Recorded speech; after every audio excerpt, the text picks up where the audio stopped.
Today is a big day in American politics and a big day in Republican politics. Why? Because reportedly, later today, 6 p.m., I believe, Eastern, Ron DeSantis is going to jump into the presidential race, joining, of course, Trump, joining Tim Scott, joining Vivek Ramaswamy, joining Nikki Haley.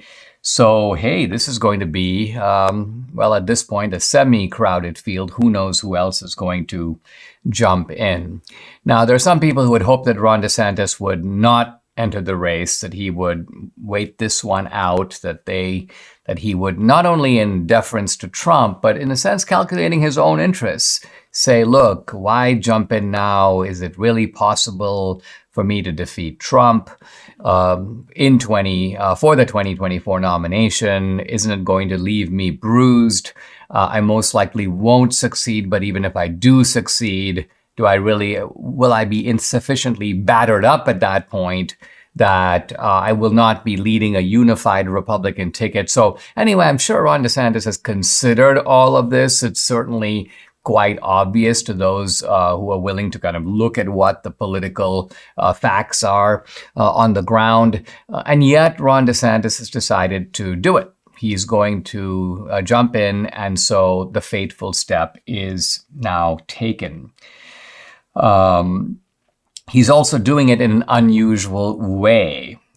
You might expect the typical press conference or even television appearance where Ron DeSantis, but I think it's a mark of how our society is changing, that Ron DeSantis is going to make his announcement on Twitter. He's going to do it in a Twitter discussion with Elon Musk that is moderated by a friend of ours, but also a friend of Elon Musk, and that is David Sachs, the entrepreneur. And this is very interesting because on the one hand, it seems to suggest that Elon Musk is behind DeSantis. And there's some evidence for that. In fact, in interviews, Elon Musk has said that if he was casting a vote, he does support the candidacy of DeSantis. And in a recent interview on CNBC, Elon Musk was asked, what do you think about Trump? What do you think about Biden? And Musk sort of put some distance with both of them, saying in effect that I just want, quote, a normal human being to lead the country. So presumably Musk is saying, I don't know, because of age or because of temperament, that Trump and Biden both don't meet this standard. And then it's clear also that Elon Musk has an operational view of this. He goes, it's not simply a matter of do they share your beliefs, but are they good at getting things done? Musk seems to think that one of the things DeSantis brings to the table is an ability that he's demonstrated in Florida to get things done, to focus on policy and not so much perhaps on personality. Now, what is kind of funny is that when Elon Musk had earlier said that he liked Ron DeSantis, this was before DeSantis, of course, was even, he was maybe considering running for president, but it was all speculation at that point. And DeSantis was asked, hey, what do you think about the fact that Elon Musk likes you? He replied, I welcome my support from African Americans, which I think is actually a great line. Elon Musk, of course, is white, but he is from South Africa. So in that sense, he is an African who is now in America, and I suppose technically qualifies as an African American. Now, this is going to really change the race. I realize that there are many people who think Trump already has the nomination secured, but there are certainly big implications to having DeSantis in the race. Why? Because DeSantis is a serious candidate.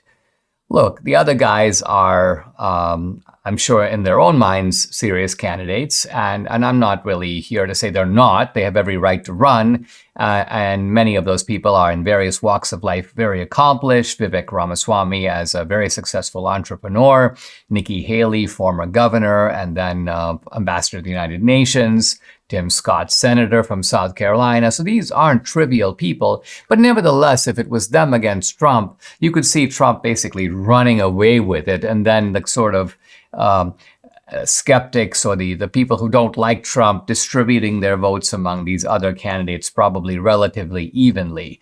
But DeSantis has his own following, and he has an enthusiastic following among some people who think not only that he is the best guy in the race, but they also think he's the only guy who can beat Biden. Now, polls on this are a little inconsistent. In fact, Trump has been trumpeting, putting forward polls that show that no, Trump is the guy who can beat Biden.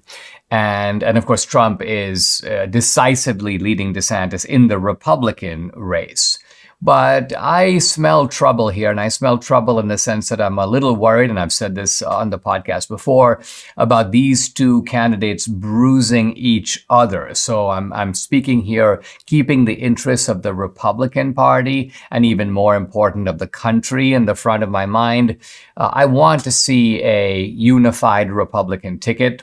I want to see a Republican ticket that unifies our team and then reaches out to independents and middle of the roaders, points out the horrors of the Biden regime, wins over some of those guys to our side, and hey, then we have an electoral majority and possibly even a popular majority. But the nightmare scenario is that this rivalry between Trump and DeSantis becomes so acrimonious, so bruising to both sides, that it creates a fractured party.